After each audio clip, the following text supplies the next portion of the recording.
Hey everybody, this is Vince Miller. Thank you so much for joining me for our devotional. Today we're in Acts chapter 20. I'm going to be reading verses 25 through 27. Here's what Paul says next.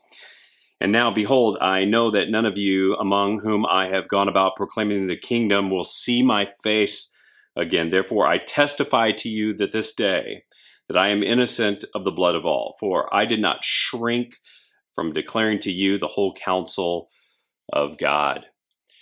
You know, this is not just a statement of absolution to the leaders in Ephesus, but a statement of completion.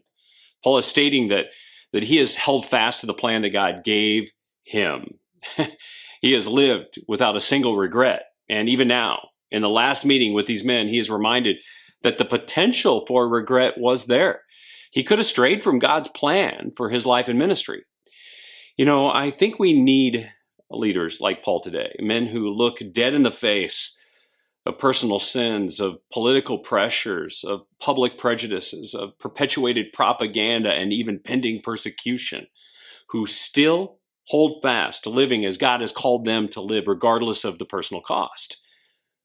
We don't need more men who get to the end of life with this long list of regrets, do we? Regrets about how they wish they would have behaved or maybe spoken. This is not Paul.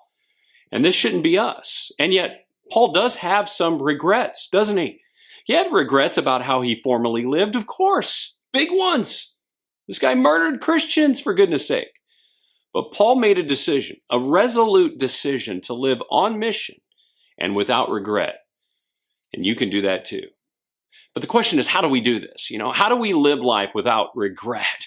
Here's what I think Paul would say to us, given his words here. Here are 5 admonitions I think Paul would give us.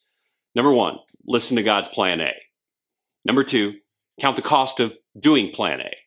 Number 3, don't count the cost of doing plan A and then devise a plan B, because you'll end up doing plan B. Number 4, if you have a plan B, burn it. Number 5, do plan A promptly and in the way that God would want. That, fellas, is how you live a life without regret. So go out there and live it today. I love you guys. Have a great day. If you enjoyed this post, share it with someone you know. Give it a like, subscribe, and I'll see you right back here again tomorrow.